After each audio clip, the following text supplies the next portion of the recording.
प्यारे बच्चों नमस्कार। आज की ऑनलाइन क्लास में आपका स्वागत है।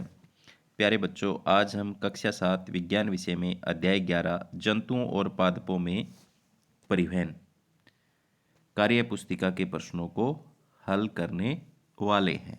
जो बच्चे चैनल पर नए हैं, जिन बच्चों ने अभी तक चैनल को सब्सक्राइब नहीं किया, सब्सक्राइब कर लें, लाइक कर दें और शेयर कर दें। तो शुरू करते हैं आज की क्लास का पहला प्रश्न। तो प्यारे बच्चों, क्या तुमने कभी सोचा है कि खून रक्त पूरे शरीर में कैसे पहुंचता है? तो प्यारे बच्चों, आपने पढ़ा होगा हमारे शरीर के अंदर जो खून है, जो रक्त है, वो पूरे शरीर में जो पहुंचता है उसके लिए एक परिवहन तंत्र है। ठीक है, जिसको हम रक्त परिसंचरण तंत्र के नाम से जानते हैं। तो हमारे शरीर में रक्त के परिवहन के लिए रक्त परिसंचरण तंत्र पाया जाता है, जिसमें दो प्रकार की रक्त वाहिनियां होती है प्यारे बच्चों। एक तो धमनी होती है और एक शिराएं होती है। ठीक है, तो धमनी पूरे शरीर में रक्त पहुंचाती है और शिराएं जो होती है वो वापस लेकर के आती है हृदय के अंदर। ठीक है, आगे पढ़ेंगे आप। तो आगे है, इसके बाद में वह भाग अपने शरीर में, वह भाग में क्या है, अपने शरीर में खून वाहिकाओं नलिकाओं को ढूंढो, किन किन अंगों में ये नलिकाएं दिखाई देती हैं। तो प्यारे बच्चों, ये संपूर्ण शरीर में ही आपको दिखाई देंगी, कहीं पर भी आप इनको देख सकते हो वाहिकाओं को या नलिकाओं को। रक्त में क्या क्या होता है? तो प्यारे बच्चों, रक्त का तरल भाग प्लेज्मा होता है, जिसमें 3 प्रकार की कोशिकाएं होती है: लाल रक्त कोशिकाएं, श्वेत रक्त कोशिकाएं और प्लेटलेट्स। ठीक है, आगे है, सोचकर बताओ यदि रक्त में निम्न पदार्थ न हो तो क्या होगा? अब लाल रक्त कोशिकाएं जो है, अगर हमारे खून के अंदर ना हो तो प्यारे बच्चों क्या होगा? लाल रक्त कोशिकाओं में पाया जाता है हीमोग्लोबिन, जिसको HB से लिखते हैं। ठीक है, ये हीमोग्लोबिन क्या काम करता है? ऑक्सीजन को अपने साथ जोड़कर शरीर के सभी भागों में पहुंचाता है। अगर हीमोग्लोबिन मतलब लाल रक्त कोशिकाएं नहीं है तो हीमोग्लोबिन नहीं है, हीमोग्लोबिन नहीं है तो ऑक्सीजन का परिवहन सभी भागों में नहीं हो पाएगा हमारे शरीर के अंदर। ठीक है, आगे श्वेत रक्त कोशिकाएं। तो प्यारे बच्चों, श्वेत रक्त कोशिकाएं जो होती हैं वो हमारे शरीर के अंदर रोगाणु को नष्ट करती है। अगर श्वेत रक्त कणिकाएं नहीं है, कोशिकाएं नहीं है, तो क्या होगा? रोग प्रतिरोधक क्षमता हमारी घट जाएगी, रोगाणुओं को मारेगा कौन? आगे चलते हैं नेक्स्ट। प्लेटलेट्स न हो तो क्या होगा? प्यारे बच्चों, रक्त का थक्का नहीं बनेगा। जिस व्यक्ति के अंदर प्लेटलेट्स की कमी हो जाती है, अगर उस व्यक्ति को चोट लग जाए तो रक्त जो है वो रुकता नहीं है, बहता रहता है, बहता रहता है, उसकी मृत्यु हो सकती है खून बहने से। तो अगर थक्का बनेगा तो उसकी मृत्यु नहीं होगी। वो कब बनेगा? जब प्लेटलेट्स होंगे। अगर न होंगे तो देखो ये प्रभाव पड़ेगा। नीचे मनुष्य के हृदय का चित्र बनाओ, इसके विभिन्न भागों को नामांकित करो। तो प्यारे बच्चों, यहाँ ये फुफ्फुस धमनी है, ये फुफ्फुस सिरा है, ये बायां आलिंद है, ये बायां निलय है, ये दायां निलय है, ये बीच में कक्षों के बीच विभाजन दीवार है, ये दायां आलिंद है और ये महाशिरा है। इनके नाम आपको लिखने हैं। तो आपकी किताब में ये चित्र दिया हुआ है, आप आसानी से देखकर अपनी कार्य पुस्तिका में नामांकित कर सकते हैं। आगे चलते हैं नेक्स्ट। हृदय में ऑक्सीजन हृदय में ऑक्सीजन समृद्ध रक्त व कार्बन डाइऑक्साइड समृद्ध रक्त परस्पर न मिले, इसके लिए क्या व्यवस्था होती है? तो प्यारे बच्चों, कक्षों के बीच एक विभाजन दीवार होती है, मैं दिखाऊंगा आपको, जो इनको मिलने से रोकती है। देखो पहले वाले चित्र पे चलते हैं हम। यहाँ पर ये देखो, बीच में ये वाली, ये देखो ये। ठीक है, ये क्या है? विभाजन दीवार है।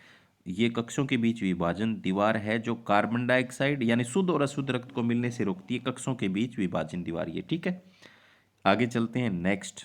फुफ्फुस ध्वनि कार्बन डाइऑक्साइड समृद्ध रक्त को हृदय से ले जाने का कार्य करती है, फिर भी इसे धमनी क्यों कहते हैं? फुफ्फुस धमनी हृदय के दाहिने भाग से विओक्सीकृत रक्त फेफड़ों को ले जाती है। तो प्यारे बच्चों, हमारे रक्त परिसंचरण तंत्र के अंदर ये ऐसी एक ही धमनी है जो क्या काम करती है? अशुद्ध रक्त को फेफड़ों में ले जाती है। ठीक है, लेकिन है ये धमनी ही। नीचे रक्त प्रसंचरण तंत्र का रेखा चित्र बना, इसमें तीर के निशान द्वारा रक्त के प्रवाह की दिशा दिखाई हुई है। तो आप देख सकते हो ये तीर निशान ऐसे लगे हुए हैं, ये हृदय है। तो आपको लिखना है कैसे बहता है। तो यहाँ मैंने लिखा हुआ है, देखो, ऑक्सीजन समृद्ध रक्त जो हृदय है, हृदय से वाप धमनी क्या ले जाती है, पूरे शरीर में ले जाती हैं, फिर आगे केशिकाओं में बढ़ जाता है। जो अशुद्ध रक्त है वो वापस शिराओं से होता हुआ हृदय में आता है, और फिर फेफड़ों में फेफड़े CO2 को बाहर निकाल देते हैं। आगे है, अपने किसी साथी की बाईं तरफ कान लगाकर सुने, क्या तुम्हें कोई आवाज़ सुनाई देती है? यह हृदय की धड़कनों की आवाज़ है। तुम अपने साथियों के प्रति मिनट हृदय की धड़कनों को गिनो, वह नीचे सारणी को भरो और प्रश्नों को लिखो। तो प्यारे बच्चों, आप यहाँ पर 1, 2, 3 में अपने साथियों के नाम लिख सकते हैं, और यहाँ पर हृदय धड़कन लिख सकते हैं कितनी बार होती है। ठीक है, किसी व्यक्ति का हृदय 1 मिनट में कितनी बार धड़कता है? तो प्यारे बच्चों, कितनी बार धड़कता है हृदय? तो किसी व्यक्ति का हृदय 1 मिनट में कितनी बार धड़कता है औसतन? तो 72 से 18 बार औसतन धड़कता है। दौड़ने के पूर्व व दौड़ने के बाद गिनने पर हृदय की धड़कन की संख्या में क्या अंतर आता है? तो दौड़ने के बाद हृदय की धड़कन ज़्यादा तेज हो जाती है। ठीक है, आगे चलते हैं। नेक्स्ट, क्या हमारी धड़कन की संख्या हमारे मन की स्थिति, गुस्से में अधिक, खुशी में अधिक के अनुसार बदलती है? बिल्कुल बदलती है, आपने देखा भी होगा। आगे, रिक्त स्थानों की पूर्ति करो। सांस के द्वारा फेफड़ों में आने वाली हवा में सांस के द्वारा फेफड़ों में आने वाली हवा में ऑक्सीजन ज़्यादा होती है, CO2 कम होती है।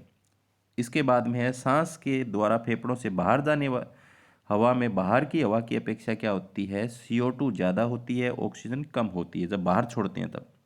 आगे, कार्बन डाइऑक्साइड मिला हुआ रक्त शिराओं के द्वारा विभिन्न अंगों से हृदय में वापस आता है। तो शिराएं क्या करती है?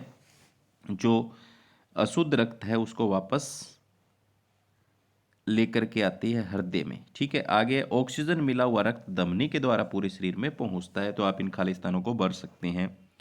आगे, अपने बाएं हाथ से अपनी दाईं हाथ की कोहनी के ऊपर कसकर पकड़ो, जैसा कि चित्र में दिखाया गया है। क्या उस पर कोई वाहिकाएं नलिकाएं उभरी हुई दिखाई पड़ती हैं? हाँ, बिल्कुल दिखाई पड़ती है। अगर कसकर पकड़ेंगे तो आपको डॉक्टर इंजेक्शन देता है, हाथ में अगर लगाता है तो वो क्या करता है, ऊपर से दबाने के लिए कहता है, जैसे चित्र में दिखा रखा है। तो जो वाहिकाएं हैं, नलिकाएं, वो उभर आती हैं, बाहर निकल आती हैं। इन वाहिकाओं नलिकाओं को किस नाम से जाना जाता है? तो रक्त वाहिकाओं के नाम से जाना जाता है।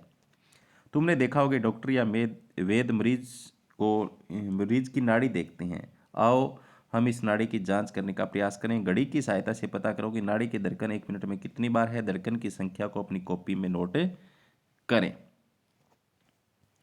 तो आप ऐसा कर सकते हैं। शरीर के उन भागों को ढूंढो जिनमें तुम नाड़ी की धड़कन को महसूस कर सकते हो। तो हाथ, हृदय। आगे है, क्या नाड़ी की धड़कन और हृदय की धड़कन में कोई समानता है? तो हाँ।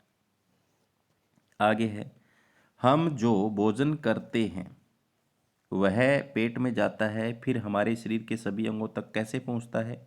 तो प्यारे बच्चों, ये कैसे पहुंचता है हमारे शरीर के सभी अंगों तक? तो रक्त वह तरल पदार्थ है जो रक्त वाहिनियों में प्रवाहित होता है। यह पाचित भोजन को क्षुधांतर छोटी आंत से शरीर के सभी भागों तक पहुंचाता है। तो रक्त जो होता है वो क्षुधांतर छोटी आंत से पचे हुए भोजन को सोख लेता है और शोषित करता है और शरीर के सभी भागों में पहुंचाता है। तो कौन पहुंचाता है? रक्त पहुंचाता है। ठीक है, याद रखोगे। आगे है, इसी तरह हम आगे इसके बाद है, इसी तरह हम सांस लेते हैं तो हवा फेफड़ों में इकट्ठी होती है। क्या तुम बता सकते हो कि हमारे शरीर की सभी कोशिकाओं में ऑक्सीजन कैसे पहुंचती है?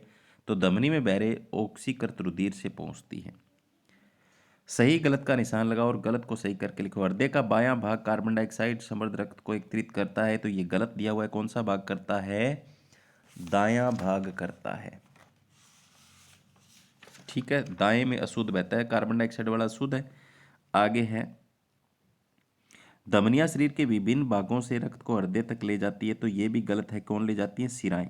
पौधों में जल अवशोषण का कार्य कौन करती हैं? पत्तियां करती हैं। पौधों में जल अवशोषण का कार्य पत्तियां करती है। तो ये भी गलत है। इसकी जगह क्या आएगा? जड़ आएगा। हृदय थक जाने पर आराम कर सकता है क्या? अगर आराम करेगा तो आपको पता है प्यारे बच्चों, आदमी स्वरग सिधार जाएगा। तो आराम नहीं कर सकता। हृदय क्या है? बिना थके चलता रहता है, काम करता रहता है, अपना ऑक्सीजन की सप्लाई पूरे शरीर में करता रहता है। पानी से भरे 2 गिलास लो।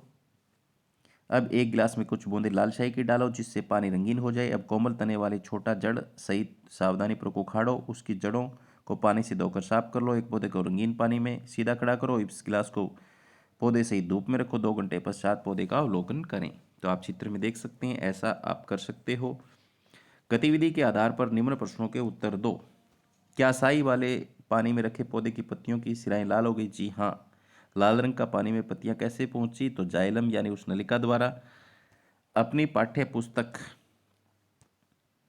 में क्रियाकलाप 11.3 के अनुसार तुम खुद प्रयोग कर देखो। तुम आलू की जगह कच्चा पपीता या कद्दू इस्तेमाल भी कर सकते हो और शक्कर की जगह नमक का घोल ले सकते हो। रमेश ने आलू में गड्ढा बनाकर उसे शक्कर का घोल लिया तो गड्ढे में रखे घोल का स्तर बढ़ गया। इस प्रयोग से उसे निष्कर्ष निकाला कि हम कम सांद्रता से अधिक सांद्रता की ओर पानी बहता है। तो विचार करो कि अगर कटोरी में शक्कर का घोल ले लिया जाए और आलू में पानी रखा हो तो आलू में पानी का स्तर क्या होगा? कम होगा, पानी निकलकर घोल में आ जाएगा। ठीक है। इस आधार पर तुम बताओ कि अगर जड़ों की कोशिकाओं में मिट्टी की तुलना में घोल की सांद्रता अधिक होगा तो क्या होगा? तो जल मिट्टी से किस में आएगा? जड़ में आएगा। सांद्रता जहाँ ज़्यादा है ना उस तरफ पानी आएगा। तो आप इसको ऐसे भर सकते हो। आगे मानव उत्सर्जन तंत्र के विभिन्न भागों को नामांकित करो। तो ये वर्कक है प्यारे बच्चों, और इससे जो निकल रही है ये धमनी है। ठीक है, सॉरी धमनी क्या, ये मूत्र वाहिनियाँ दोनों तरफ से निकल रही है। ये महाधमनी है, ये महाशिरा है, ये मूत्राशय है जहाँ पर मूत्र इकट्ठा होता है, ये मूत्र मार्ग है। तो आप ऐसे नामांकित कर सकते हो। आपकी किताब में चित्र बना हुआ है, इसको देख करके लिख सकते हो। ठीक है, आगे चलते हैं। नेक्स्ट, त्वचा त्वचा उत्सर्जन का कार्य किस प्रकार करती है? तो प्यारे बच्चों, आप सभी ने देखा होगा, आपको पसीना आता है तो पसीना कभी गलती से अगर आपके मुंह में चला हो गया तो आपको नमकीन लगता है। तो नमकीन क्यों लगता है? कि हमारे शरीर के अंदर जो अपशिष्ट पदार्थ है लवण रूप में, वो बाहर आते हैं पसीने के द्वारा। हमारे रोम छिद्र होते हैं, जो छोटे छोटे बाल होते हैं, उसके साथ साथ एक हमारे शरीर के अंदर सुराग भी होते हैं, छिद्र भी होते हैं, जिससे अपशिष्ट पदार्थ बाहर निकलता है पसीने के साथ। ठीक है, तो प्यारे बच्चों, आज की क्लास में इतना ही। उम्मीद करता हूँ कि आपको समझ में आया होगा। धन्यवाद।